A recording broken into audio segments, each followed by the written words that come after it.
Who am I and who are you?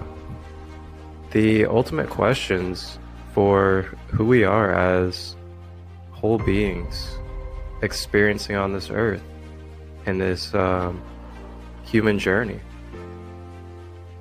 And to find the answers to these questions, we are going to be sitting down and exploring the minds for the wisdom and knowledge of the layers that make up our beings. From the mind, to the emotions, to the body, and to the astral with the light body. We will be exploring these different multidimensional aspects of who we are as the I Am presence in this world on earth, in the human experience. We'll get to have fun, cracking smiles, and diving deep into the knowledge with different psychics, intuitives, shamans, coaches, teachers, practitioners, and many more different beautiful conscious souls of the everyday life to gather the information we need in order to unravel these layers and become more aware and present in ourself as the whole I Am presence that we are. And I'm very grateful for this and really look forward to the journey. So thank you all for tapping in and being a part of this. And I am your host, Marcus, aka Crystal Light, and I will be on this journey with you from the beginning to the end as we travel through the process of clearing layers.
Why are there not more people talking about conjunctions in astrology?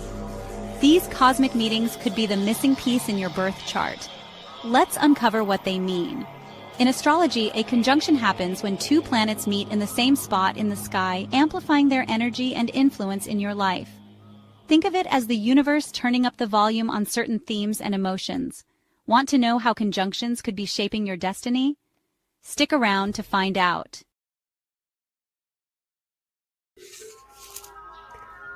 As above, so below. The process of clearing layers. Season 2, Episode 4. Astrology Conjunctions. With our sacred guest, Alexandria Hunter, out of Arizona. Join us as we explore astrology and conjunctions, and how conjunctions can impact our everyday living, mentally, emotionally, physically, and spiritually, as we travel through the process of clearing layers. Tap in and tune in this Sunday, 7/13, 8 p.m. Eastern, Sacred Light Broadcast Network on YouTube, and Facebook Live, Crystal Light Robbins. Reach out with questions. Please like, share, and subscribe to help support and spread this knowledge and information for self-empowerment. Ashe. And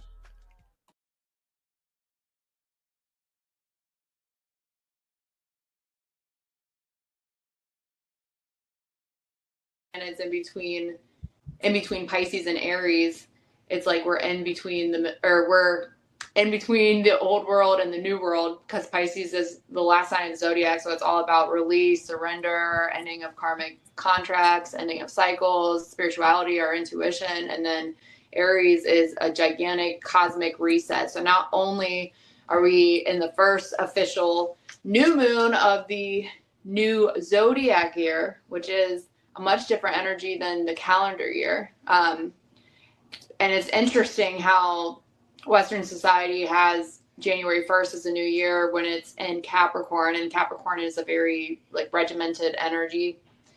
And Capricorn in tarot is the devil, so it rules materialism, and it's the third earth sign in the zodiac. So I don't know, how much do you know about astrology? Do you study it, or are you more like maybe read your chart once or twice?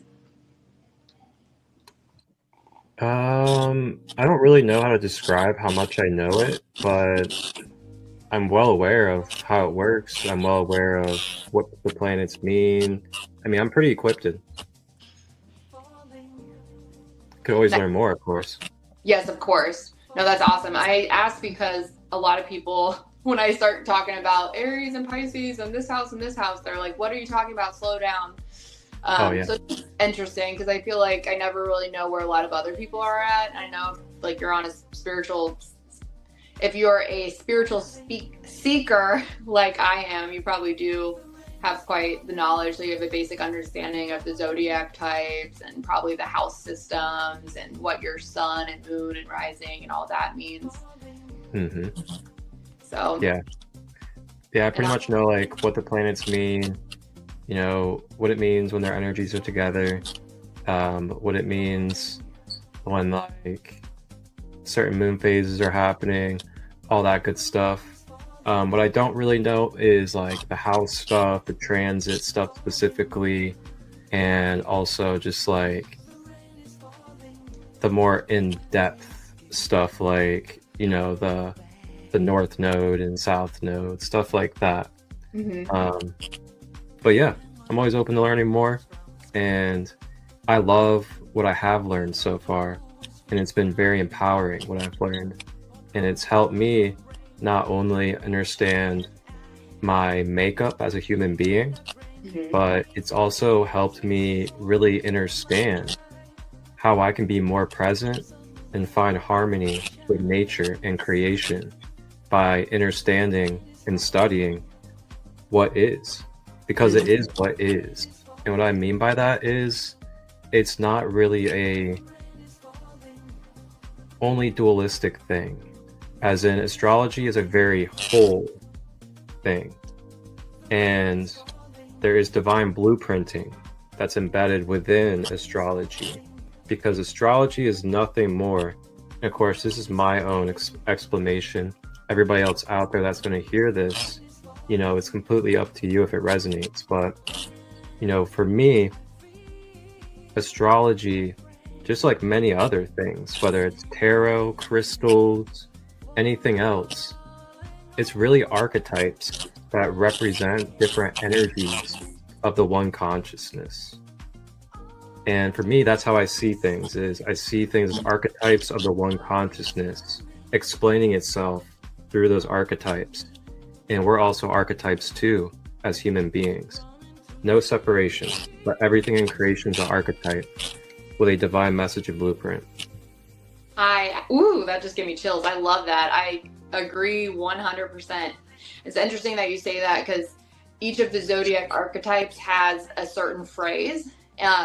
So the phrase for Aries is I am, which makes me think of what you just said. It's like, I am whatever I say I am. But Aries is the first, it's the start of the zodiac wheel. And as you said, there really is no start. It's, you know, one ending leads to another beginning, and one beginning might lead to another ending. So it's like all one and the same. It's just different ways of experiencing the energy, but Aries is I am. So it's the first recognition of consciousness. That's what Aries and the Aries archetype represents. And then we move into Taurus, which is I have. Gemini is I think because it's with the zodiac, there's always progressions, right? So there's 4 seasons, there's 4 elements, there's air, fire, water, earth, and we weave in and out of the elements, which are masculine and feminine energies, which I think is very interesting for, especially if you have learned a lot about polarities and stuff, which I'm sure you have. Especially the masculine and feminine polarities. I think we all have both polarities within us. So I think I've always thought it's so interesting about the time that we live in with a lot of what we're seeing in the collective with the gender movement and people identifying more with their feminine nature or their masculine, or not identifying with the gender at all. I can totally see that in astrology and how that plays out in astrology. I think that's even more interesting that we're literally moving into the age of Aquarius, which is the higher mind. So the higher mind does not see gender, it sees vibration, it sees energy. And not to say that, there's a lot of conversations out there, so we can, avoid. Now, this brings up a great thing that I would actually like to touch on real quick. And this is from a observation standpoint and a universal standpoint as well. And, there's contrast, there's polarities of how things are experienced in this world. And with the way that, the energies come into the earth, and the energies come in as whole, and it's just whole. And then the whole collective of the earth feels those energies together. Now, how that energy is translated, how it's experienced and expressed, is going to be unique to your aura and your human blueprint. And with that being said, what I've been observing, especially during these times, and knowing the time that we're in a larger scale, not in a presidential or government scale, but like astrological and universal scale. And of course, you can study everything and see that it's all connected. But, these energies come through, and then depending upon where our being is at, whether we have traumas, distortions, attachments, or we're actually feeling free, unconditional, and in love, and other things, then we're going to face different experiences depending upon where we're at vibrationally. And what I've noticed is it's almost like you have a dual-edged sword of what you were talking about, where it's, we're now ascending as a collective and a planet to where we are now becoming the I am. When I say the I am, I mean the I am as in a spiritual being that is not bound to the identity of their human self. And with that comes what you see now. And you see the folks that are kind of already there and kind of close to being there are kind of just expanding, creating, actually feeling a lot of joy and upliftment right now.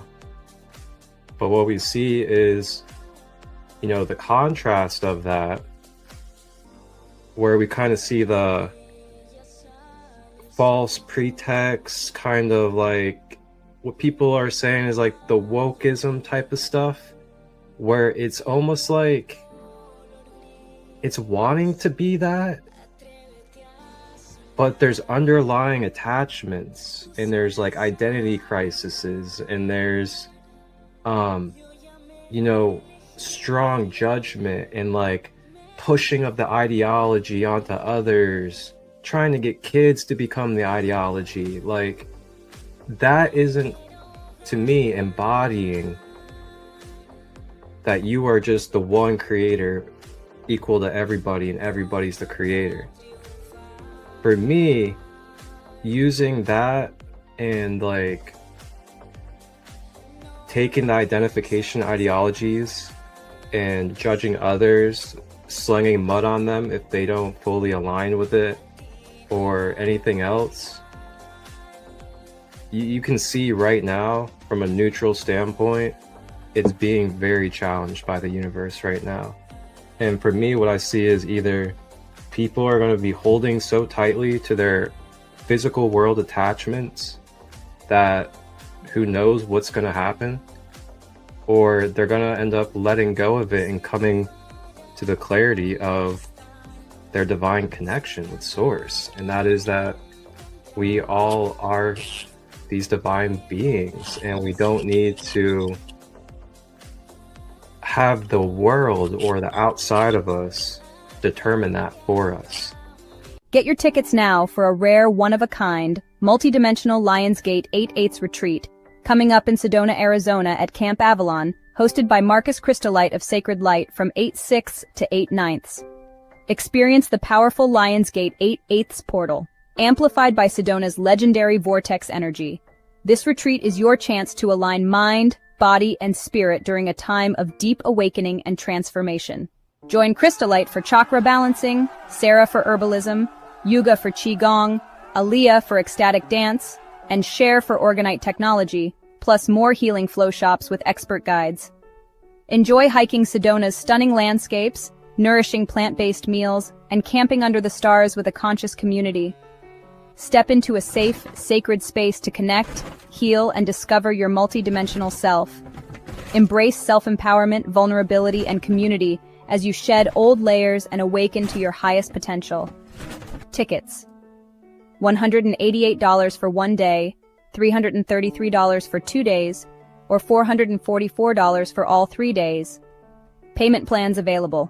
Register now with the link in the description or text Marcus at 513-238-5580 to reserve your spot.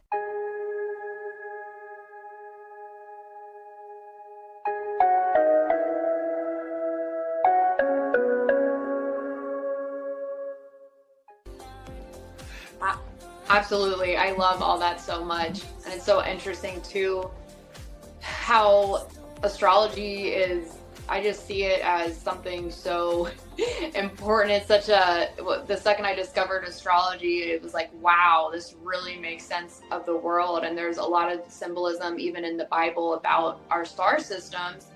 And Neptune and Aries is about that, exactly about what you were just talking about. So not only do we have this time period that we're living in, I don't know if people really understand the significance of the next 3 years.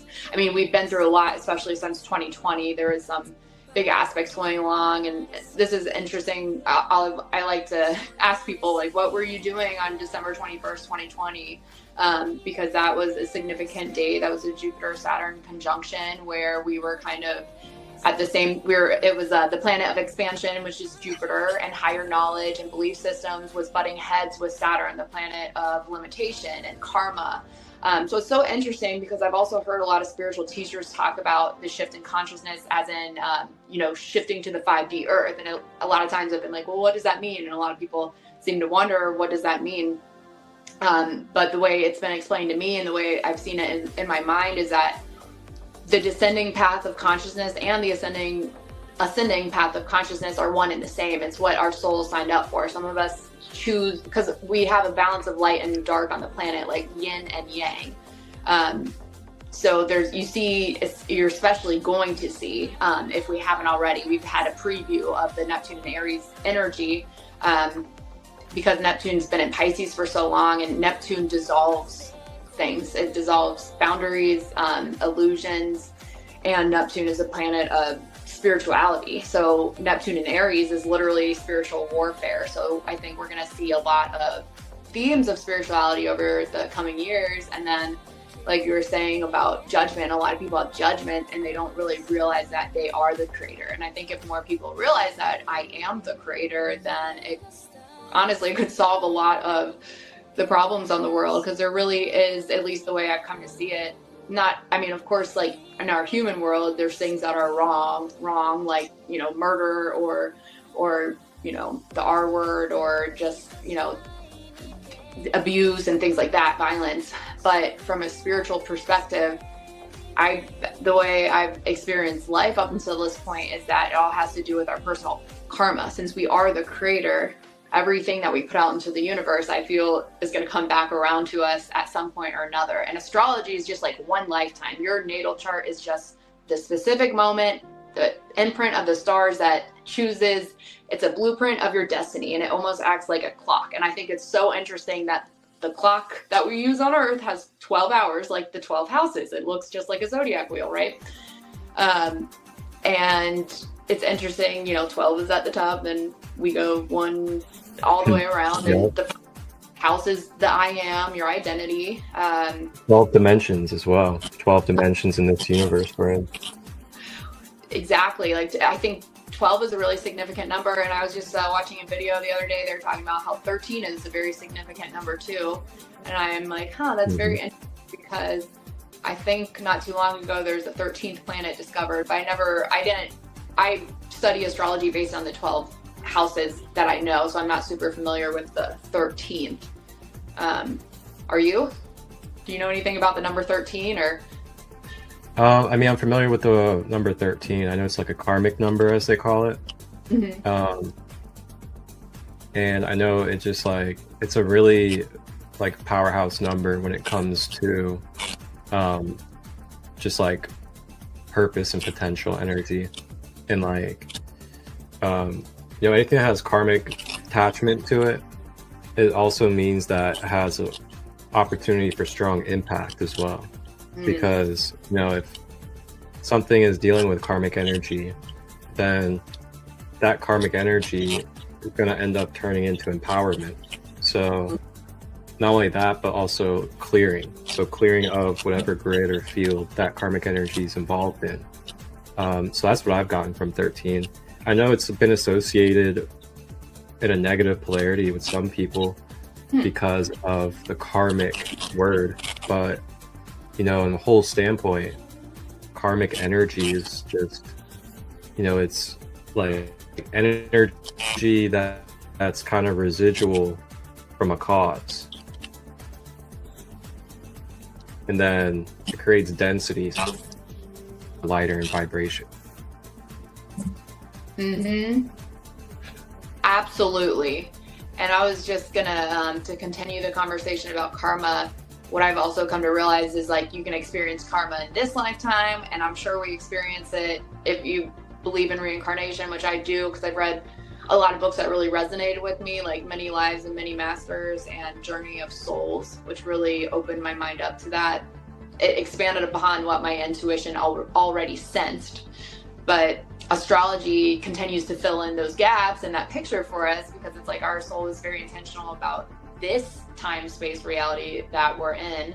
And to get on the topic of transits, your natal chart, a lot of people, when they think of astrology, I don't know, I might be wrong, but I would imagine a lot of people are not super familiar with the transits and why they matter, more so honestly in your natal chart, because your natal chart is just a snapshot of your genetic blueprint, what you came to Earth as and equipped with.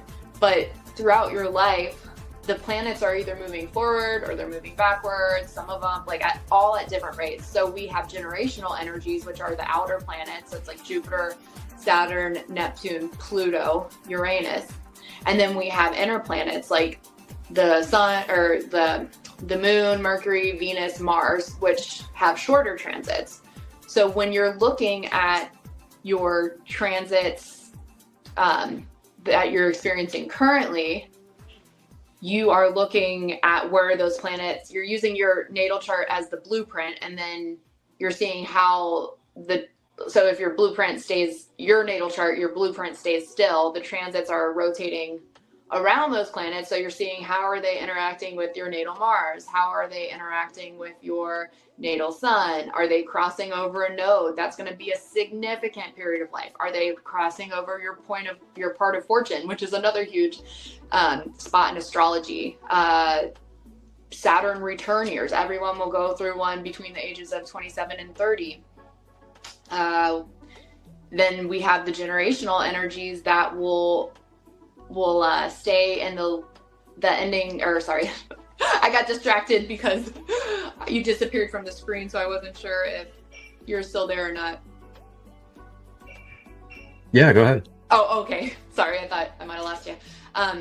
But yeah, the outer planets are generational energy. So a group of souls will incarnate at the same time. So me, for example, I'm born in 87. So people born around me will have the same generational energy. So it's interesting because I think maybe the boomers, so people who are probably in their 40s and up right now, and of course, you know, there's 50s and 60s and 70s, blah, blah, but just to show you something near me. So like the boomers probably in their 40s for the most part, they're Pluto and Libra. So they were transforming what relationships and contracts were like marriage. And that's interesting because we're seeing a lot of our younger generation, a lot of marriages, they don't last as long as they did in generations before us. And I'm part of the the Pluto and Scorpio generation. So Pluto and Scorpio generation is diving into intimacy and personal power and the underworld. So our shadow side. So a lot of people are in relationships that feel karmic in nature because it's bringing out everything in light that we need to see, but it's perfect timing because we're preparing for the process of ascension on this planet and ascension of consciousness, because we decided to come to Earth during this new cosmic reset. And I mentioned earlier how 2025, 2026, 2027 are huge points because the outer planets only shift signs, you know, every 10 years, every 12 years, every 30 years for Saturn. So we're going to have, I think, the shift of it's Neptune, Pluto, which we had recently, and then I think it's Uranus. I think so. But it's a lot of big planets at once. So we've chosen to literally come on Earth when there's this shift in a generation. And I don't know, I believe that a lot of us are literally from other dimensions, and I feel like I see it in readings, especially with like the gender stuff. I noticed that a lot of men that I read for, biological men that I read for, are very feminine. They've got more feminine planets. And then I noticed that a lot of biological women that I read for have a lot of masculine planets. And I think that's very interesting because I feel like another big thing in the collective conscious right now, I think you actually had a post about it the other day, is like kind of like the narcissist and the covert narcissist, or narcissist and empath relationships. And I see a lot of our relationships within society, like for the most part, of course, there's people who are shifting the paradigm and they're experiencing healthy relationships, and our consciousness as human beings is awakening. We're learning how to relate to each other in a healthier way. But there's a lot of relationships where we see this dynamic where the men, society has honestly made women or feminine energies a lot more masculine, because there's a lot of women out there who are working a lot of jobs and then they're providing for their families and they have to wear a bunch of hats. And then there's a lot of men I've noticed in relationships that don't really go after who or what they want. Like it's a weird thing. I don't know if this is just me or other people realize this too, but I see a lot of women are the aggressors in relationships, and they're the pursuers, and they're more in their masculine energy, trying to, you know, get somebody's attention. And of course there's, you know, a lot of personal stuff that's going on, like wounding and karma and stuff like that. But I noticed a lot of masculine energies, like when people are in those unhealthy dynamics, it tends to be because the woman or the feminine energy within the relationship is, you know, her wounded feminine or masculine. She's chasing the relationship, which is the masculine energy, what the masculine energy wants to do. The masculine energy wants to take action, while the feminine energy is here to learn how to receive. And it's just interesting because I was approached by a past life lady back in 2017. She told me I was a man in most of my lives, and now I have my soul blueprint is mostly masculine planets. So I think it's very interesting that I'm a woman, and you know, stuff like that. And she told me one of my lessons was to receive. And I think that's interesting because my North Node is in Aries, and Aries is all about putting self first. And your South Node, when you have a North Node in Aries, is Libra, which can be very codependent, very relationship oriented. So South Node people are more comfortable letting somebody else shine or letting somebody else take the reins or make decisions for them. So it's all connected. It's very interesting. Yeah, absolutely. Thanks for sharing all that. That was really, it's really smooth and really informal. Thank you. You're welcome. So, with all that being said, wow. So I know you had sent me a couple of images, and I'd love to go ahead and pull those up onto the screen. Absolutely. If you would like to kind of run through them a little bit. Yeah, I'll show people, and if people want to follow along. You want to start? Yes, so that is the zodiac. Do you want to wheel. start with the chart or with the symbols? Do you want to start with the wheel or the symbols? Let's start with the wheel. There's no way to put them side by side, is there?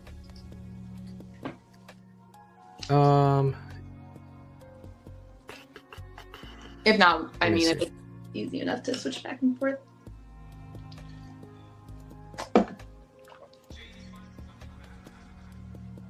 Well, I guess, you know what, it doesn't really matter, but maybe the wheel would be good to start with. And if people were interested in following along with their own transits, I can also briefly go over how you can track it in your own chart. If you are well-versed in astrology and you know what this stuff means and you're a self-starter, or, you like to learn things on your own. The benefit of working with a teacher, of course, is that most of them probably have 20, decades and decades of experience, because astrology is so deep. I've been studying it for about 20 years now, and I'm still learning new stuff every day. And it wasn't even until recently that I discovered the transits within the last handful of years. And they've really been life-changing for me. I always knew we had them, but I didn't know how to track them in my own chart. I always relied on other websites to do that. But now that I know how to do it by the degree points, I can show other people how to do it too. So if anyone were interested in following along with their own natal chart, all you would have to do right now is grab your natal chart. You can get a free one from cafeastrology.com, but you do need an exact birth time, because it sucks if people don't have an exact birth time, because you really can't get into the transits without that. But if you don't, you could probably go to a good psychic, somebody who has that intuitive connection or downloads, and probably see a psychic that might be able to answer that for you and find a time. And then you could kind of base your transits on that and see if it resonates. Because some people will know a general time, like, I was born around midnight, but it can be, you could have a completely different chart and completely different life experiences if you're 5 minutes off. So that's why it's important to have your accurate birth time, and also accurate location. I was going to say there's something called locational astrology, aka astrocartography, which is a whole different conversation, but just to give people an idea of how much you can learn about yourself and your life from astrology, we also have lines on different areas of the globe, which is what astrocartography is. So there's different spaces that we live in, different points on the earth that are in alignment with certain energies. So if you grow up in your Neptune zone, again, completely different experience than if you grow up in your Jupiter zone or your Mars zone. But yeah, that's sorry to get off track. I just thought of that. It's a different topic, but Soul Awakening Tribe, Part 3 of the Soul Awakening podcast, Embracing the Universal Laws, will be on July 15th. That's a Tuesday, and it's the one that you've been waiting for. Yes, that's right, the Law of Attraction, Manifestation Magic 101. We will be deep diving into how to align our energy, our thoughts, and our feelings with what we truly desire. Did you ever want to know why your manifestations might not be working? Or how to unlock a powerful energetic shift? Or the real secret to attracting your dream life? And hint, it's not just positive vibes. So tune in, because this episode, yes, it will be juicy, it will be real, and it will be transformational. So watch it on my YouTube link in my bio and drop a comment if you're really ready to attract like you've never done before. You're not just manifesting, you're embodying the universal law of manifestation. Let's awaken it together.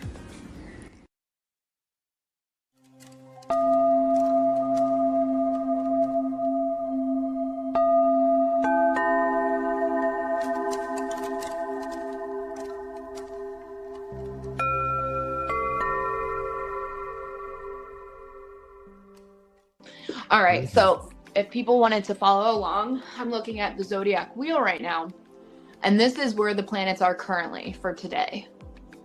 So if you were to go to cafeastrology.com, or you were to meet with an astrologer who does transit readings, like I do, we would print out your astrology chart and look at your natal chart and the zodiac wheel, because your zodiac wheel is the starting point, as I mentioned earlier, and it sets your destiny in motion. So your zodiac wheel is essentially, have you ever phrased time as a flat circle?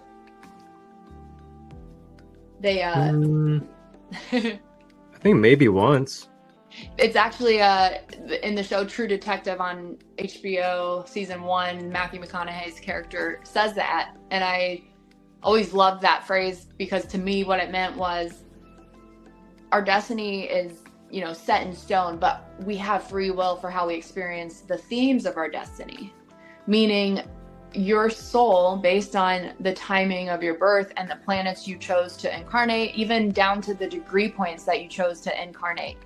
A 0 degrees Aries is going to be way different incarnation than a 29 degrees of Aries, because if you are coming into Earth as a 0 degrees Aries, you are brand new. You're a baby in the Aries energy. You're experiencing the very first polarities of that. You're going to be the most Aries. But if you come to Earth incarnated as a 29th degree Aries, then you're here to embody and teach others the Aries energy. So you're more meant to teach others that energy rather than learn. Because in astrology, there's important degree points, which we are at right now collectively. So if you're looking at this chart, you can go to the Aries symbol, which is on the left. It's the red one with the horns, if people don't know. And you can see that we've got 28, Saturn is at 28 degrees. Neptune is at 29 degrees of Pisces. We've got is that Mars at 0, or Mercury, sorry, at 0 degrees, and then the moon is at 9 degrees, or sorry, sun is at 9 degrees, and the moon is at 18 degrees. So you see they all have their degree points listed. So the ones that are, why this period is so significant right now is because the outer planets are, well, Neptune is at an anaretic degree point, which is the last degree point of a sign before it transits into the other sign and shifts. But so it often brings up a point of crisis or some kind of ending, some kind of revelation, some kind of closing out of a cycle. And Neptune is the planet of illusion, deception. The negative traits of Neptune are that people can get lost in addiction under its influence. The positive traits of Neptune are that we have the ability to transcend in consciousness and to have incredible spiritual experiences in our human bodies. So all of that being said, you're looking at this chart, you're seeing how all of these planets are grouped together in one area. So if they're all spread out, of course, there's, you got a couple planets in other house systems, but for the most part, we've got what is known as a stellium. So a stellium in astrology is when you have multiple planets in one area. So there's 4-planet stellium in Aries, a 4-planet stellium in Pisces. So that means that it's going to look different for everyone. We're all going to experience those themes, but based on your current chart, if you lay your birth chart or you're following along with your own natal chart that you've printed out for free on cafeastrology.com, or you're meeting with an astrologer who does transits, then the astrologer, when they're looking at the transits, they're going to look at and see, oh, Neptune is in 29 degrees of Neptune right now. So then I'm going to go to chart and I'm going to look, where is Neptune in 29 degrees of your chart? So for me, maybe it's my 3rd house. For you, maybe it's your 5th house of self-expression. If it's in my 3rd house, that means it's a good time to go on a podcast or write a book or communicate to the public in some way or join a community group in my neighborhood. So that's why transits are important, because like you said earlier, we're like antennas almost, like the human body, like, and we literally receive light codes from the sun. Human design talks about it. It talks about the neutrinos that are being emitted by the sun and stars. And these, for people that don't know what neutrinos are, they're subatomic particles that travel almost as fast as the speed of light. And we, through our human skin, are absorbing like 3 trillion per second or something like that. But they're information particles that contain information that is gained from other astrological bodies and bodies they move through. So if you really think of that, and neutrinos kind of like bouncing around, they're passing through planetary bodies. And I mean, you hear scientists talk about how most of the world is made up of dark matter. So most of it is like not even, most everything in life exists as a potential until the wave particle collapses because it has an observer. Again, a whole different conversation, but my point in that is that neutrinos are passing through every one of us. So we're all receptive to these energies, and we're kind of like, that's why when you're talking about how we experience collective feedback at the same time, we do, through those shared particles of information as they're passing through astrological bodies, and how we're literally sharing that with each other, and it literally changes our DNA. So if anyone wants to look at neutrinos more in depth on their own, human design is a great place to start with that. And the people who, I think the people who are first discovering neutrinos maybe won a Nobel Peace Prize in 2015 for it, I believe. Don't quote me on that, but I remember reading that a while ago, which was what sold me on the idea of neutrinos and human design, and this idea that we're like computers almost, like we receive light particles and then we project those, and then we all experience them in a different way based on our own unique cosmic blueprint. So what else to cover? So let's see.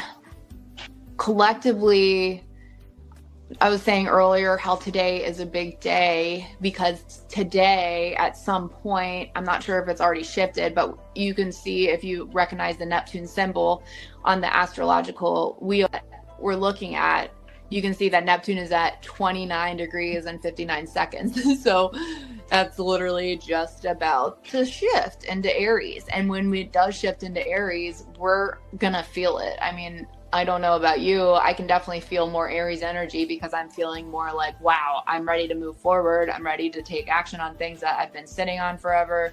I'm ready to fight for justice and fight for what's right. Whether that's in my personal life or, for underprivileged people or underserved members of the community. And I think we're going to be seeing a lot of that. We're already seeing a lot of it in politics and on the world stage. We're seeing a lot of separation and a lot of contrast. But the benefit of contrast is that contrast allows us to be the creator. It allows us to say, I don't like this. I want to create something new.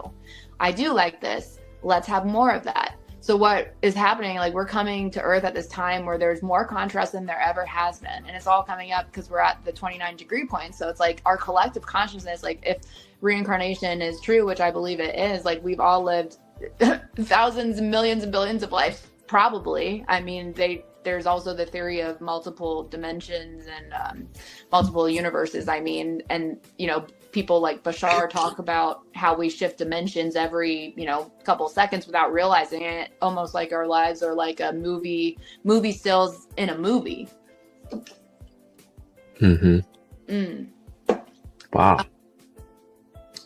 But, good stuff. I was gonna say, I wasn't sure if you wanted to chime in. Just let me know at any point if you have anything to add to that. I don't think to that specifically, but I do have some other questions that I could definitely ask. Yeah. And I think to also be good to get you back on the screen. Perfect. Where are we? There we go. So then people aren't looking at a black screen the rest of the time. Yeah.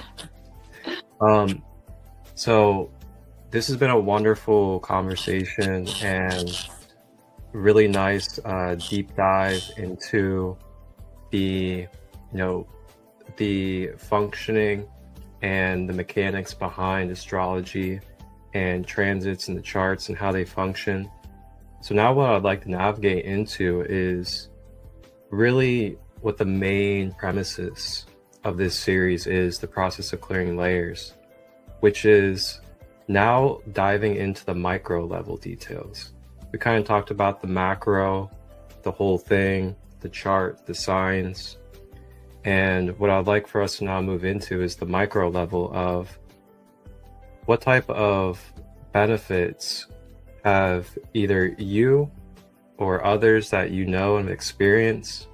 What kind of benefits holistically have you noticed for your mental health, your emotional health, and your physical health? And you can start with whichever flow, however you would like. But I'd love to really touch in on those aspects of our holistic health and what it could potentially look like for everybody out there that's going to be tuning in and their healing process by utilizing this modality or this wonderful thing of nature that we call astrology. I love that. So I feel like my life journey is a great example of how I tried a lot of things to help me with my mental health for years, and nothing really worked, sadly, until I came across astrology. And what that looked like for me is that I grew up around my Neptune line. So that's the 12th house, and the negative energies of Neptune are that we can be prone to addictions and illusions and often struggle with our own identity and our sense of self, because with Neptune energy, there's no boundaries. So you end up, you're a person that I don't know what's mine and what is yours. So oftentimes you take on the pain of others or the suffering of others and you think it's yours. So since I was living near my Neptune line, and a lot of my I found this out years later. So I'm kind of gonna, I guess, jump back and forth between what I know about my chart, but what I didn't know at the time when I was living it. What I know about my chart now is that growing up, I was in a progressed Sun Scorpio phase. So if you know anything about the archetype of Scorpio, or how long, or anything about progressed planets, the Sun will stay in a sign for 30 years on your progressed chart. So since I was born on the last day of Libra, the first about 30 or 27 years of my life were filled with lessons about power struggles, identity crisis, addiction, substance abuse, codependency, and struggles with my own identity, because and those were all the negative traits I struggled with. The positive traits of my adolescence were that through those struggles, I became a great artist. I was able to take the darkness I experienced and write a song about it, and write a song that I could share with other people that they could relate to, or that they could say, wow, I feel seen. And another thing that happened during another pivotal point in my chart, which I didn't know about at the time, was during my Saturn return year. Everybody will have a Saturn return year between the ages of 27 and 30. And Saturn return is when the planet Saturn comes back around to the same place that it was when you were born. And what it's doing is saying, hey, knock, knock, you there? Because we notice you've been dabbling around with this stuff, and really your soul signed up to be over here teaching about this. So if you're not here where you're supposed to be by this time, there's a hurricane, let's just like smash everything. So what that can look like is, it can look like a physical death. It can look like I don't know why I started with that, but but it can look like the birth of a baby. It can look like a marriage. It can look like a divorce. It can look like getting sober. It can look like moving out of state. It can look like moving jobs, switching up careers. Like a lot of people will have a huge shift at that point. So that's one way that that can make sense of what we're going through. Because I feel like as humans, when we experience pain, primarily, we're like, if you're anything like me, it's like, I'm going to be in this pain forever. I don't know what's going on because I'm going to doctors and they're like, here's a pill. And I'm like, I feel numb. It doesn't make sense of why I'm like this. So, and then when a doctor is telling you, I'm not hating on medicine, so I don't want to send that medicine out, or I don't want to send the message out that I don't think medicine works or that it doesn't help people. But in my personal experience, as somebody who struggled with codependency, with addiction, with self-identity, with self-esteem, I was sent to doctors and therapists' office at a young age, around 15, when your pineal gland is opening for the first time. So that is like the third eye area. It's when you're starting to awaken and crystallize your consciousness into this physical plane. It's when you, it's a pivotal moment in your development. And it's also a pivotal moment in your Saturn cycle, because Saturn cycles every 7.5 years will be at a square or like a difficult aspect to your chart. So it's interesting, to look at astrology in those terms, because on a practical level or micro level, we can see patterns in our lives. So not only will astrology help us understand these more difficult times in our life, like your Saturn return year, your nodal return, points in your chart where Saturn is making a square to your sun, for example, which can be difficult.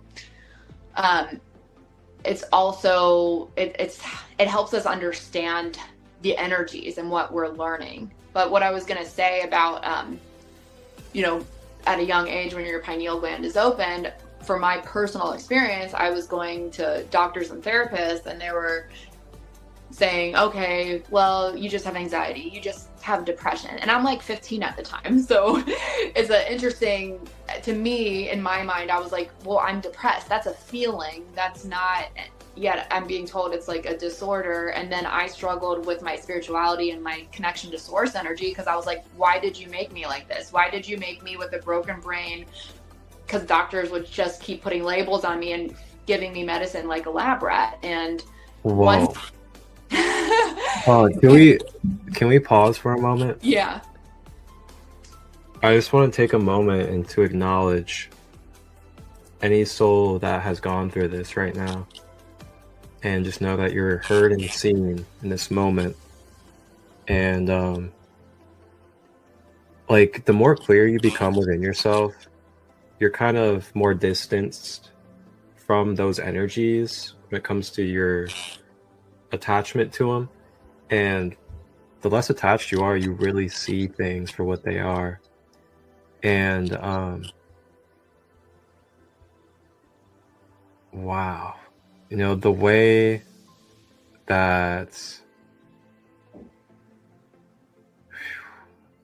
that we are,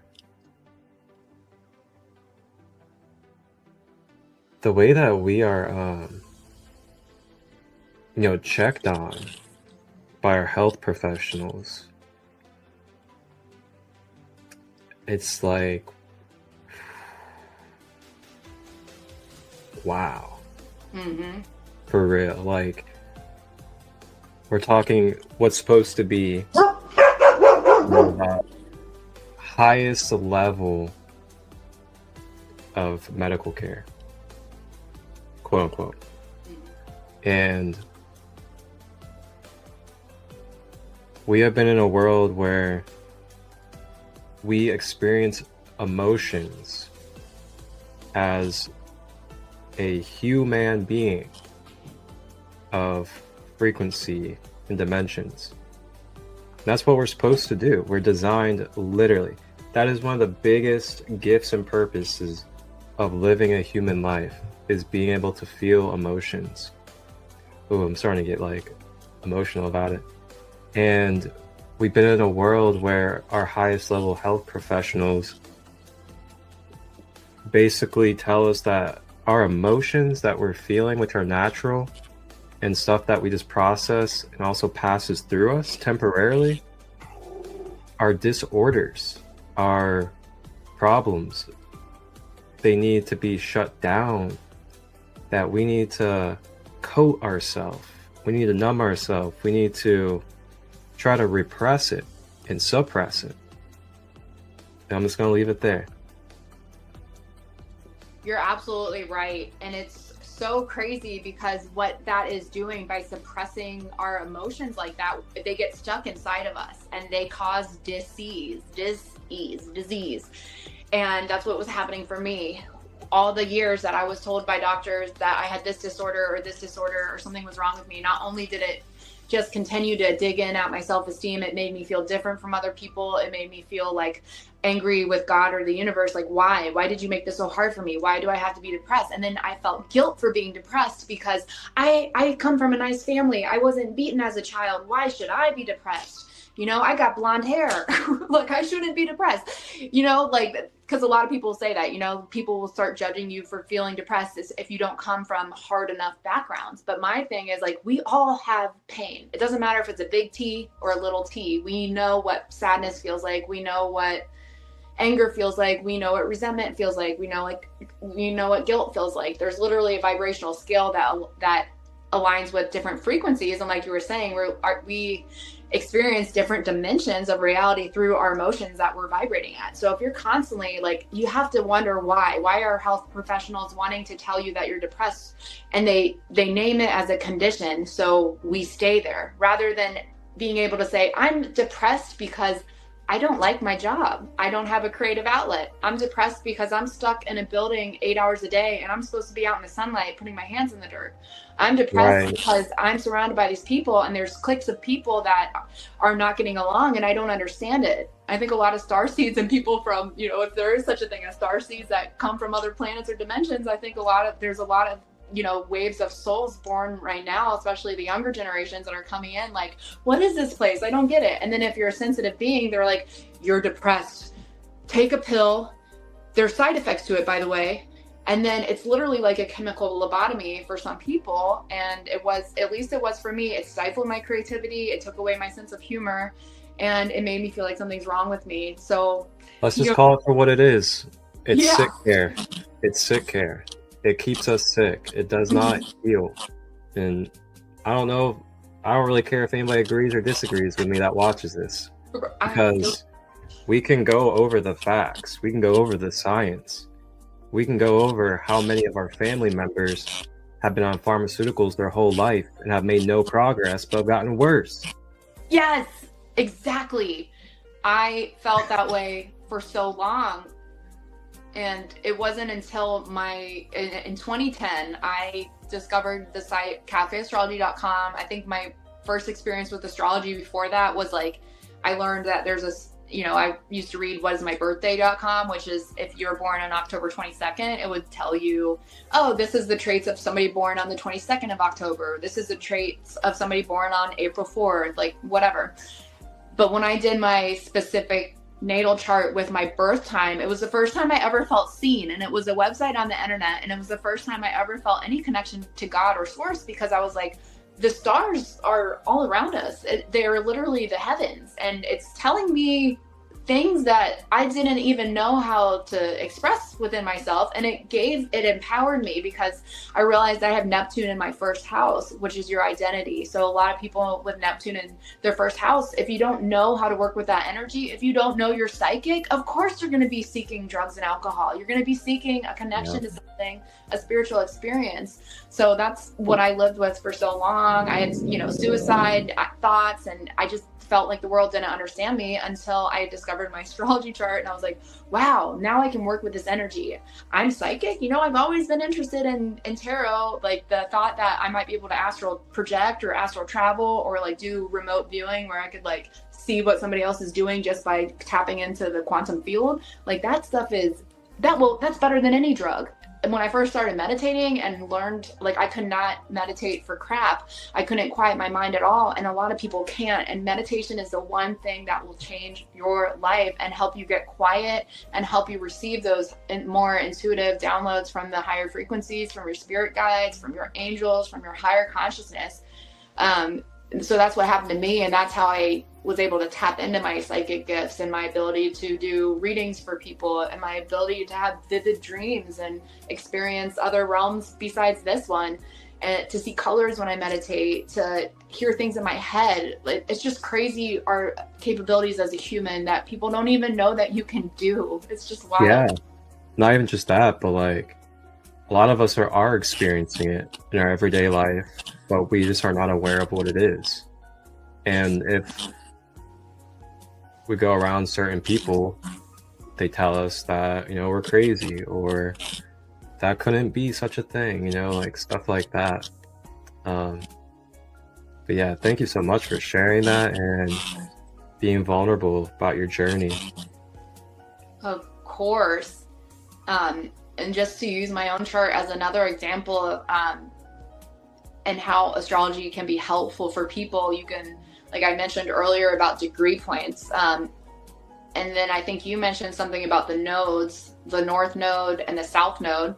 The north node is another really important point in your chart because it represents your destiny. So you can I can look at somebody's astrology chart and I can say, okay, your sun is in Virgo. You're here to experience themes with the body, with your health, with your daily routine, with structures. You're probably going to be more analytical. But at some point, your sun is going to shift into Libra. So then you're going to start exploring themes of relationships, maybe not codependency, Venus themes like harmony and balance and beauty. And then if you live long enough, 30 years later, you're going to experience the Scorpio themes. And you're going to experience another big shift in your life where you explore themes of power struggles and the shamanic initiation. I always say that if people have strong Scorpio transits or Pisces transits, a lot of Cancer, a lot of water energy, their transits, they're like initiation periods, if you use them correctly. Now, sadly, I feel we've lost a lot of souls before their time because of how we treat depression and our mental health in this country. Oh, yeah. In this world. So we're losing brilliant people that don't know they're psychic. They don't know they're brilliant. They don't know how to tap into their gifts because they're not taught. So we lose a lot of people to suicide and substance abuse, and it's heartbreaking. Absolutely. And with that being said, this would be a good moment just to kind of like let everybody know out there that you guys can reach out to either one of us. And we are people that have devoted ourselves to service of all on this planet. And we have, between both of us, multiple handfuls of modalities, practices, and ways that you can consciously and holistically empower yourself and really, really dive into the layers, go to the root behind what's causing your patterns, what's causing your dysfunction, and come to a deeper awareness of it so that you can be more consciously empowered moving forward and realize what was the patterns or what was the causes that got to this for this to happen. And that's one thing we're not really taught in this world either is, everything has a cause to how it got how it is. We keep getting given this indoctrination system of basically having gaps between everything and seeing everything as separate. Night and day, they're separate. Black and white, it's separate. Left and right, it's separate. Up and down, it's separate. Like all this separate stuff. And what that does is it puts fractures and like holes in our psyche, in our consciousness. Spiritual warfare, guys. It's been going on multiple planets, not just this one. This is old news. But spiritual warfare is deep. And if we don't have the clarity of wholeness inside of our psyche, or, the connection of being connected, then it's going to be so difficult not only to have healthy living, but it's also going to be difficult not to be subject to manipulation, propaganda, and distortions, because you're going to have bits and pieces of your power and truth and who you are and what's going on in the world, which then leaves you very vulnerable to then taking in misinformation and manipulation from others. So it's pretty key, guys, to really dial in on the information that we are programming in our psyche. And for sure. So with all this being said, with astrology and transits and how amazing and beneficial it can be, there is something I'd like to bring up and see your perspective of, because this is the same thing with anything in the outer world from our inner world. And that is, we can abuse it, we can become addicted to it, and we could also give our power away to it. So I'd like to hear your perspective of that, and what to kind of look for, and how to make sure you're having proper conscious connection and boundaries around it. Around astrology? Yeah, just not getting too attached to it like it's everything for you. Yes.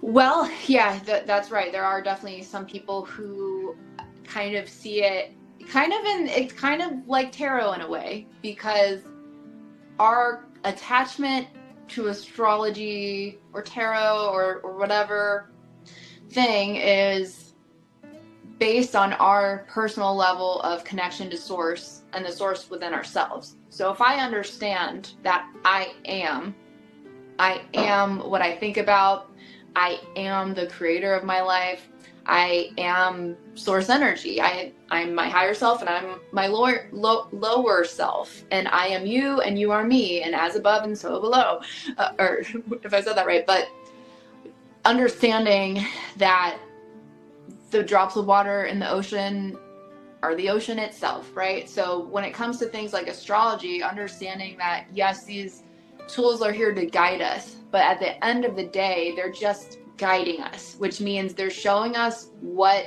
is available to us now, and they're helping us make sense of things. And there's always going to be a higher vibrational energy to something and a lower vibrational energy to something, but we have free will. We get to choose. So you can see, for example, oh, Mars was in Cancer and retrograde in my 8th house. Oh, that might mean there's an assassination attempt, or, an earthquake or a tsunami, which are all expressions of Mars in Cancer. Or I can say, okay, Mars is in Cancer, so that means that my energy levels are going to wax and wane this month. They're going to be in touch with the moon. So I can allow myself to go with the flow and ride the wave of it. And I can say, okay, if I'm feeling off today, maybe it's not a good day to try to podcast or try to write a book or whatever it is, because rest is just as important as action is. So I don't like to be, even though I'm a fanatic about astrology and human design and all these things that have helped me so much, I'm not fanatic to the point where I don't have an open mind about other things. I think everything is valuable in this world. I think everybody has a bit of the puzzle to share with each other. And I think we get in trouble as humans when we think we know everything. And I think that's a big part of your spiritual evolution. You see a lot of even spiritual teachers who have spiritual narcissism, where they're like, nope, it's just this way. And I'm higher and elevated than you are. You know what I mean? Like, they really have this sense of a power, they're attached to the ego of being the spiritual teacher and like the one. And I went through it too. When I first started to become psychic, I was like, but then I started realizing everybody's psychic. It's just a matter of if you're using it or not. I've found more of God than you. Yes. Wait a minute. God's everything. Mm-hmm. Step into a sacred space of nature, wisdom, and community at the Ascended Masters Nature Retreat, August 15th to 17th. That's the power of connecting with Ascended Masters in a supportive community. If you're seeking that kind of profound spiritual experience, join us for the Ascended Masters Nature Retreat this August 15th through 17th in the beautiful Zaleski State Forest near Hocking Hills, Ohio. This 3-day camping retreat, hosted by Marcus, Crystallite of Sacred Light, offers a unique opportunity to connect with the energies of Ascended Masters, including Saint Germain, Kuan Yin, Yeshua, El Morya, and more. Participate in flow shops focused on mind-body-emotion alignment, crystal healing, and working with different rays or flames of light. Enjoy the nature center, beach and lake activities, and hiking trails during your free time. All plant-based meals are provided. Tickets: 1 day for $55, 2 days for $99, or all 3 days for $122. Register now with the link in the description or visit Sacred Light Retreats. Spaces are limited. Questions? Text Marcus Crystallite at 513-238-5580.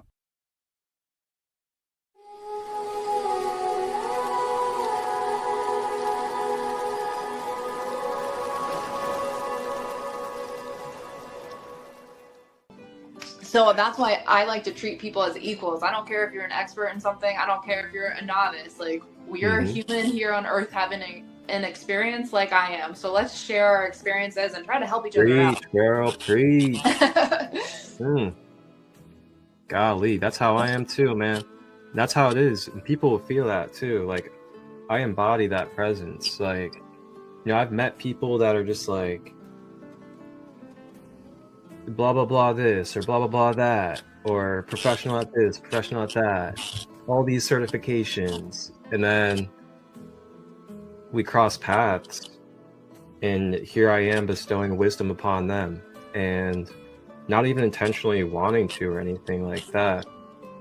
And not only that, but like, I've gone into different fields, gone into different facilitations, and I'll step in there with people that have been doing a certain practice for odd amount of years, and then I've just like self-taught, just like intuitively learned it myself, and they're asking me questions and inspired by me.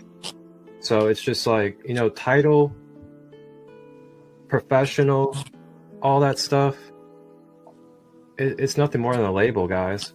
And don't get me wrong, there's different techniques, there's different fundamentals that you can learn about whatever it is that you're studying, which is great and wonderful things to utilize. But just keep in mind, it's not the end all be all. There's no one book that tells you how to use energy. There's not one way of how you can heal. There's infinite ways. And when we can really let go of the finiteness of trying to make things finite and defined, then we can just be present in the moment and realize that all we need is just our own self in the present moment to connect with our inner source energy, and then intentionally and consciously use that and continue to do that and build momentum. And that's really all you truly need. But of course, we're where we are vibrationally and with the densities that we have. So we have these tools here in this lower realm so that we can have assistance with clearing these densities and clearing these layers so that we can just be and become more of that light that we already are. It's almost like just wiping the mirror off, getting rid of that smudge. Not that you're not already a infinite light being. It's just there's a lot of layers that are covering that up, and we just got to get rid of those layers. Absolutely. Activate us a little bit as well. What was that? I was gonna say, and activate us as well. Oh, yes. Clear those layers and activate. Absolutely. And I couldn't have said it better myself. I was thinking of something too when you were talking. Speaking about source energy, I was going to say, I always tell people if you're going to become an expert in anything, become an expert in yourself, become in control of your emotions, and ask yourself, why do I have this emotion? What story do I have that's attached to this emotion? Thoughts precede things, thoughts create emotions, and emotions can create thoughts. So that's why meditation is so important, because then you become detached from your thoughts and you realize there is a soul inside of me observing my thoughts. I am a vessel for these thoughts that come in. Everybody is psychic to some extent, whether that is they feel things with their, solar plexus, or they're feeling it through their splenic energy, or they're really tapped into what's going on mentally. I'm so sorry, my dog's. Hey, come here. Or they're tapped into, they're clairvoyant, they're clairaudience. So we all have special gifts. Nice. But we are all like the radio, like the dial of a TV. It's like, what station do I want to listen to? And that's why hey, Woods, come here. We have to be conscious about everything we're watching, everything we're listening to, the music, the television, especially because there are agendas on this planet that don't want people to wake up to their power. So they intentionally use frequencies that are disruptive to the auric field and our mental health. Yeah. Because sound frequencies have also really, really helped me too. And I don't even listen to music anymore. And that's coming as somebody who creates music, but I don't really listen to music because I'm just like forever fascinated with learning as much as I can. Because, we're here to grow and evolve and learn, and there's always new stuff to learn. There's always new perspectives to share and more people to learn from. And it's just, as humans, we're so attached to these labels, like, oh, they're not an expert, so I can't trust that. What do you know? You didn't go to school for it, or whatever. But like you said, everybody has that capability to connect to source energy, and it's literally free. You go sit out in the sun, even if you don't have a sun. I mean, hopefully you don't live in a place where there's no sun, because honestly, sun is life. I moved out to Arizona in 2022, and I love Ohio, but I needed the sun out here, like I needed air in my lungs. Like it really does a lot for my mental health. And I think we're all solar beings. But that, was another thing that helps with my mental health, is to be in the sun. But meditation is so important. That's how people can begin to wake up and reclaim their power and their sovereignty and be free from manipulation when they understand, because I feel like every human has it within their programming, like seeking for guidance somewhere. I'm seeking something outside of myself, because we remember where we came from. We understand inherently and intuitively, like, we are the higher self. But in, religions and churches and schools and whatever, societal programming tells us that God is a man in the chair in the sky waiting for you and judging you. So people feel disconnected from that. And, that's why it's so important to seek your own knowledge and to listen through meditation. Yes, absolutely. Well said. So there's another question I wanted to touch on real quick, and that is kind of similar to my last one, but this is kind of like, giving advice, giving a little bit of insight into, or for those that could either just be beginning, or they could kind of find themselves going through this pattern where they may find themselves kind of getting into fear, or they may find themselves feeling like maybe they're not doing enough, or that they might not fulfill something because, they may read their astrology, but then they don't do the things that they read. How do you kind of best advise someone to kind of have boundaries, or just really shift their self if they find themselves in a place where they're like in turmoil or fear because they're so attached to the astrology and they think it's really going to define everything about them if they don't fulfill something? Well, I would just like to remind people that not only are we spiritual beings, but we're physical beings too. So it really is, and we're vessels and we're antennas. So it's important to understand that, to look out for what we're putting in our body, not just what we're filling our minds with, but what are we putting in our bodies?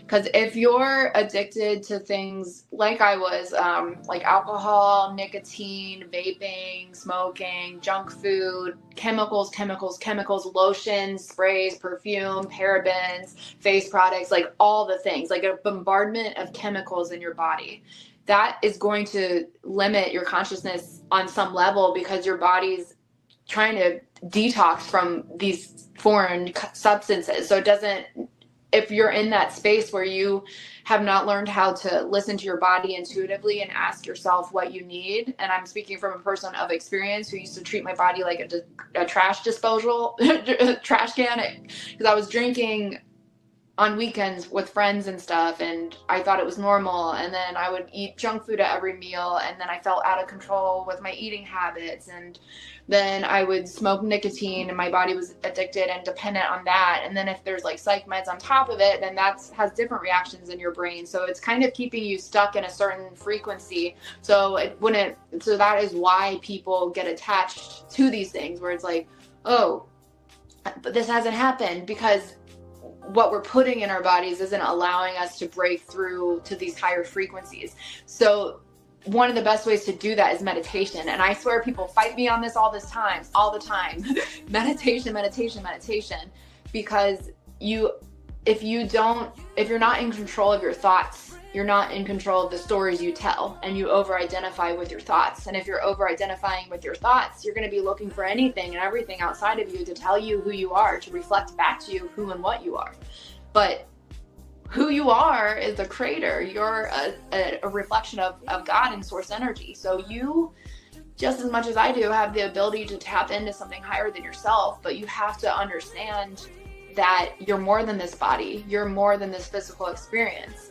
But that doesn't mean that the physical things don't matter, because they do. So it's like the balance between recognizing that we're spiritual beings and we have to have that connection, and the balance between materialism. And that's a big war right now, because it's going to be Neptune and Aries, our spirituality versus the physical. Like, what are we experiencing on Earth?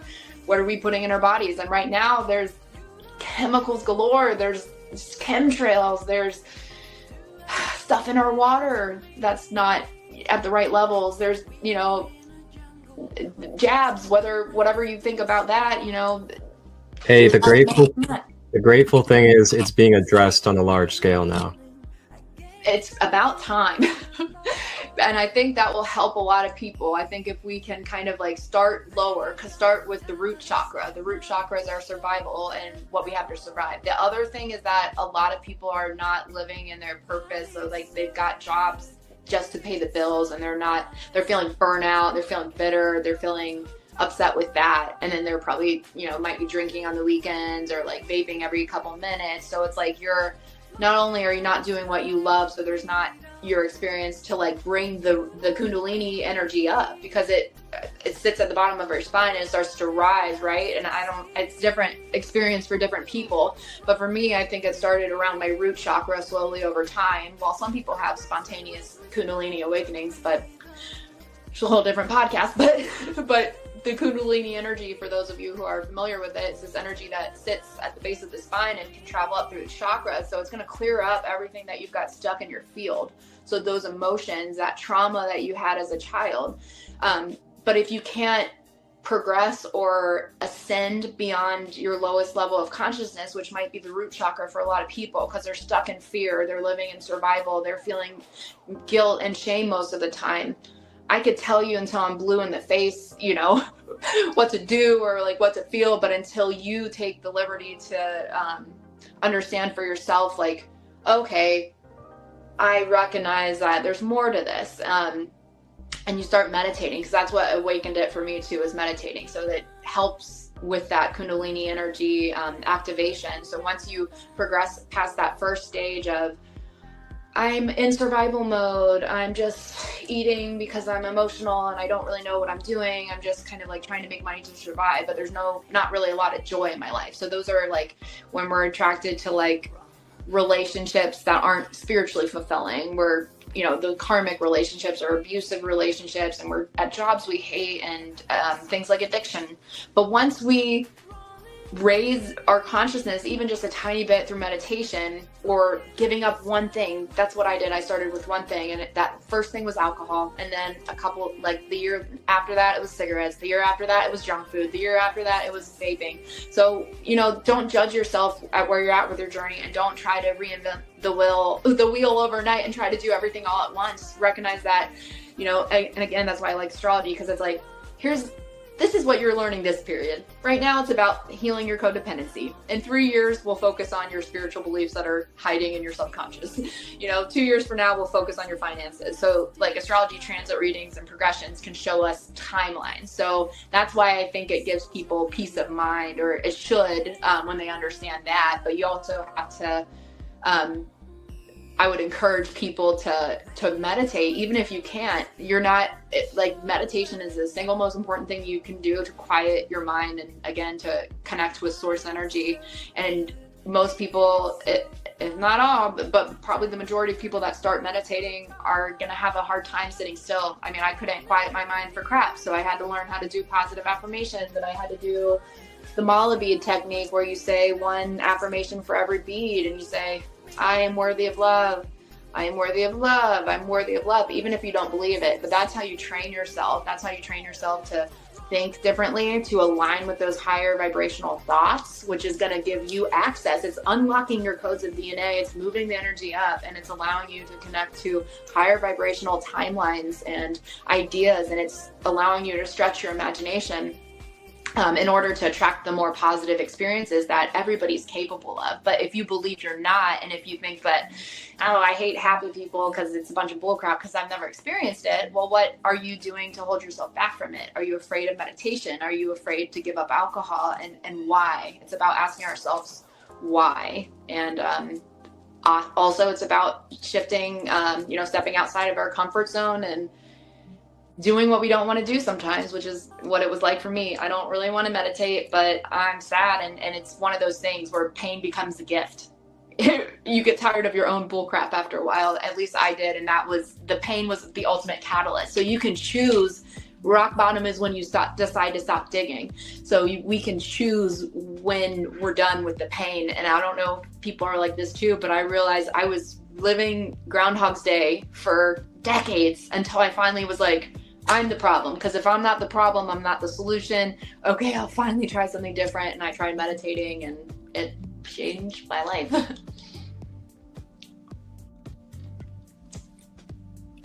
Beautiful testimony. Thank you. Meditation has changed my life as well. Big time. I used to be someone that, number one, was getting high almost every day of the week. Whether it was weed, alcohol, psychedelics, ecstasy, Molly, coke, ketamine, you name it. Besides the big three, as I call it, heroin, crack, and meth. Yeah. Other than that, party drugs, festival drugs, cocaine, I was doing it. And not only that, but I was selling it. And I got big into selling. I became like one of the biggest in Warren County, basically. And selling at festivals, chilling with Grateful Dead heads, all that stuff. And it's not anything to glorify. It's definitely something that was lived and fulfilled during that time, and was lived to the most, that's for sure. But my point is that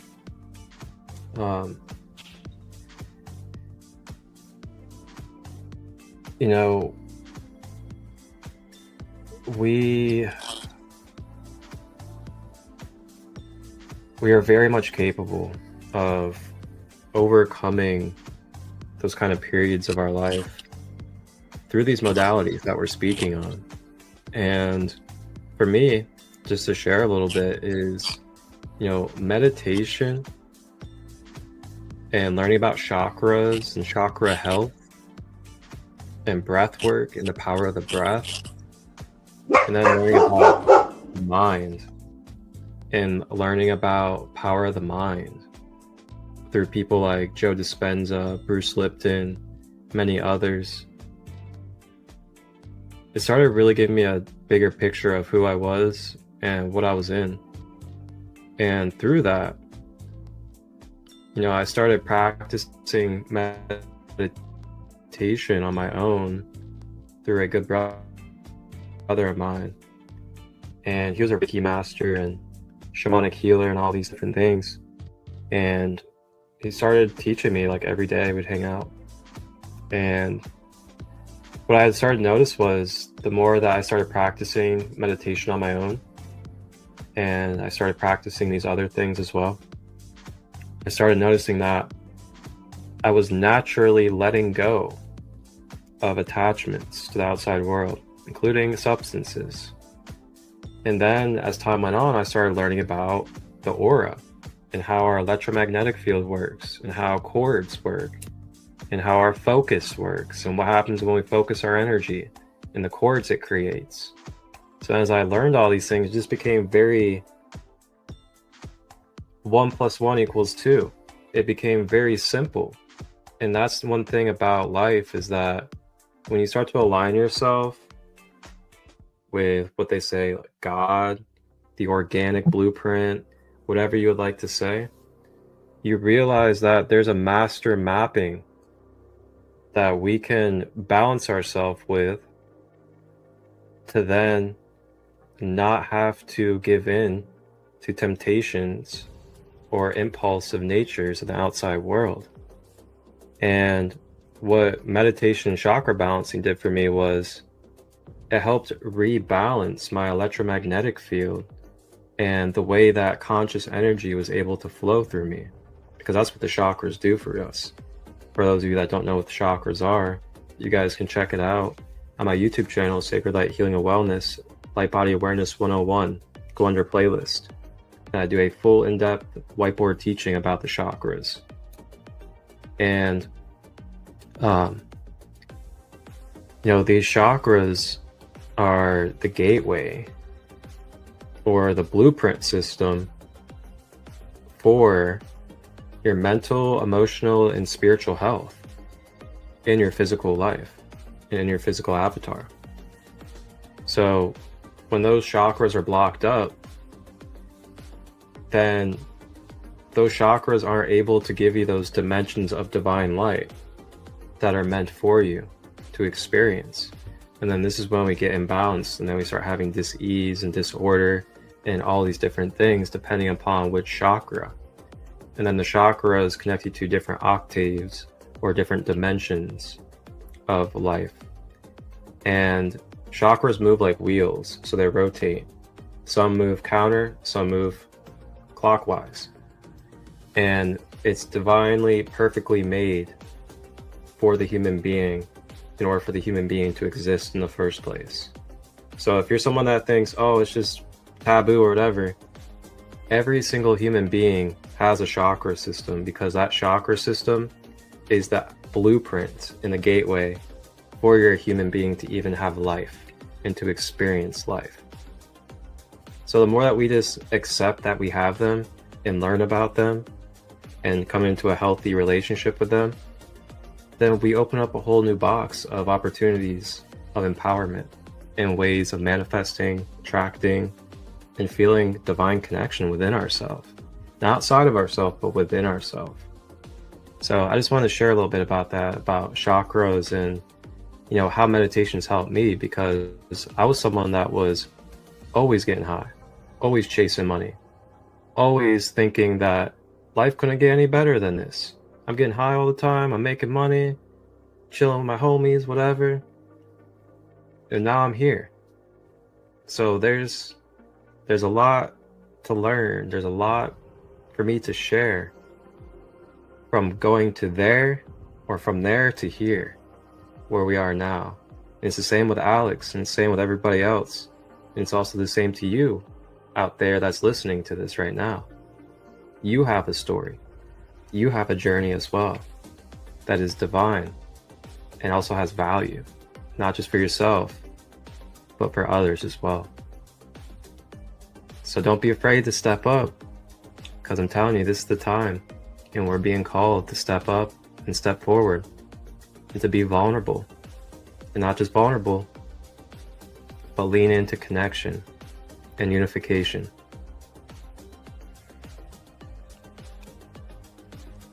I love that. I was gonna say I couldn't be a better way to wrap up our conversation.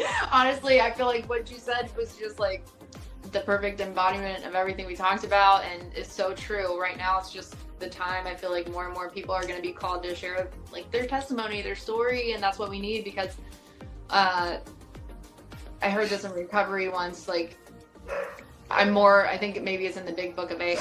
Oh, I'm sorry.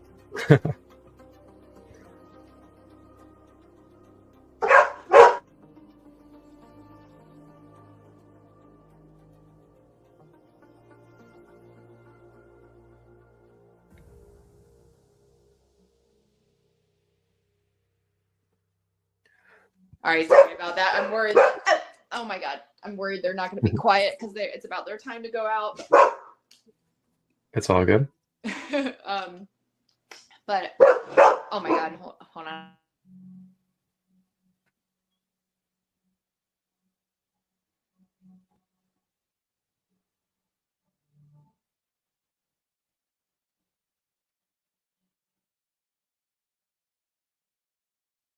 I'm sorry. Oh my God, every time I turn my camera on, I got company that just walked in. I don't want them to hurt. I don't know what you can hear from your end with their barking. Whew. But, yeah, just, now I forget what I was saying. Yeah, I don't recall. Yeah.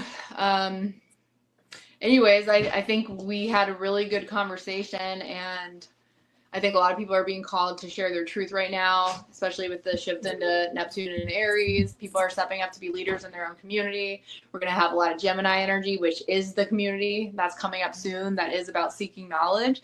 So everything is right on time. And if you're anything like me, you might look at your chart right now. Maybe you're interested in booking a reading or just discovering your transits based on the conversation we shared. So now you know how to look up your own transits, hopefully. But what I noticed in mine is like mine's all in my third house right now, which is sharing my story. And I've been on more podcasts and writing a book. And it's just interesting how it's in alignment for me. So I was also talking to people about that the other day. Like, it's very significant where your planets are right now more than ever. Are they in the 10th house of your career? Because your career is significant then during this shift on the planet. Are they in the 12th house, where it's time to explore your psyche and your psychic gifts? That's important. You know, we're all at different stages in our journey, and it's also necessary, and it's all right on time, and it's also needed for the shift into the age of Aquarius and Neptune going into Aries.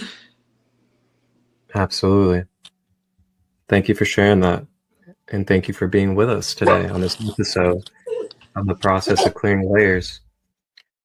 And in this episode, we traveled and explored astrology and the in-depths about transits, as well as ways to consciously navigate astrology and how it can benefit you mentally, emotionally, and physically and spiritually in your everyday living and enhance your everyday life quality. And with that being said, our wonderful sacred guest of this episode, Alex, is located out in Arizona, and Alex is the founder, director, and CEO at Freedom for Strays, helping out stray animals and dogs. And then she is also a custom jewelry and accessory maker when it comes to different crystals and other jewelry. She is also a tarot and astrology reader, as well as human design. Not only that, but on the more fun and crafty side of things, Alex is also a creator and entertainer of the Starletta Show podcast, and also has other wonderful, fun, entertaining content that she produces and makes as well. So for everybody out there, where can they find you at? Where can they contact you? And where can they, book things as well as purchase, and also maybe tap in and enjoy some of your shows?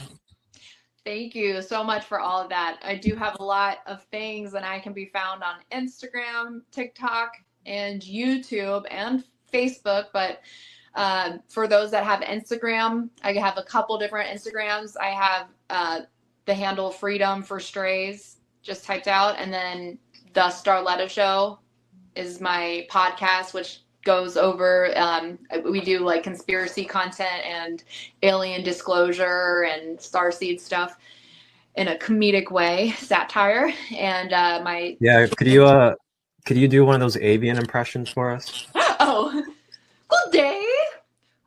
We are the Galactic Federation, here to remind you. Oh my God. I could keep going, but I won't. My dogs might freak out. Yeah, that's enough. I love that video. Thank you. You should see the other characters. I'm gonna come out with an episode where what type of starseed are you? Hey, I'll love to do it with you. If you you should. long distance stuff. I'm for it. Yes. Okay. I would absolutely love that because I've been looking for more people to collaborate with, and I want to get more into the spiritual niche because when I started, it was more like the comedy scene, and I had a good time when I was doing that, but I'm definitely ready to, I think there needs to be a niche for introducing spirituality to people in a lighthearted way. So that is my intro to alien disclosure and some spiritual concepts. I also have like an episode on YouTube where Starletta has a ayahuasca awakening and realizes she's a shaman. Yep. So that's also on YouTube on the Starletta Show channel and Instagram on the Starletta Show. And my TikTok handle is Starletta's World. And then for my business, you can message me on DM or visit my Linktree, Statements by Alex, to book a reading, or just message me in my DMs on Instagram. That's right. Linktree is down below on the ticker for you guys this whole episode. So you guys have the Linktree right there on the ticker. Oh, thank you. And so Statements by Alex is my handle on YouTube, TikTok, and Instagram. And then I have my nonprofit that I just started. It's Freedom for Strays. So it's not just about stray dogs, it's for stray humans. And it's based on my own personal journey of healing. So when we have I just launched it now. So I have a GoFundMe campaign going on. My initial funds are going to be raised for hiring a nonprofit lawyer and a real estate attorney. So we can find the perfect spot of land where we can hold gatherings, retreats, concerts. But the whole idea behind Freedom for Strays, it's stray humans and stray animals healing together. So I hope to have a sustainable garden, earthship domes. I want to bring all the people together because we all have something to teach and something to share. So it's also a skill share network. So if you have any interest in joining the Freedom for Strays movement, if you've got interest or experience in helping raise animals, because that's a whole different conversation too with holistic care for animals. There's more and more people starting to be interested in it. So that's another thing that I have been focusing on the last couple of years through my rescue work is holistic ways to care for our animals that can extend their life. Because I had 3 dogs that had cancer that died way too young. And I think it was in part due to the food that they were eating that years later was recalled and just not high quality. Come here, guys. So anyways, Freedom for Strays is my nonprofit, and I'm also on Instagram and YouTube. Instagram. Hey. See, they're talking. They're chiming in. They're saying, come follow us. I got Instagram and YouTube for Freedom for Strays. So I'm just growing that right now. They can find all this in your Linktree, right? Yep. Yeah, you guys just visit the Linktree and you'll find it all right there for you guys. That's right. Awesome. Thank you so much, Alex, for your time. Go ahead and get to your puppos, and I'll talk to you soon. Thank you so much for having me. I enjoyed this very much and look forward to working more together in the future, and definitely having you on a Starletta Show episode too. Oh yeah, Captain Christo will be there. Yes. Yeah, I just sent you in the Facebook Messenger my intro to my Sacred Light Conversations podcast, because I have something that we can make a multiverse mashup with that I've already been doing, and that is Captain Christo. And I have an AI that I work with on my galactic mothership, and we go to Earth to do different missions. So we're going to be doing some multidimensional mashing up. But for everybody out there, until then, enjoy this episode and stay in tune and keep in touch. Please leave your comments, your feedback, anything that you would like to expand upon about transits and astrology in the comments as well. And reach out anytime if you guys want to build community, or if you would like to have services through us or purchase, or if you would like to be able to hop on podcast shows and other ways of switching up the airwaves. Everybody have a blessed day. Wholeness and balanced love. Let's further investigate the timeline of Starletta. She was last seen on August 4th, 2024, a few days after the death of the variety show. Some say she immediately went into hiding from the Illuminati, while others saw a video that she posted sometime in September calling out to an alien portal in the sky. What the hell is that? Is that a portal? Take me with you! That's my son! Others were talking about her sobriety, and there were rumors that she hadn't taken her bipolar medicine. Do you ever have one of those days or weeks where you just can't get out of bed and you lose all interest and all passion in anything that you had going on? Me too. Today, we explore several theories involving her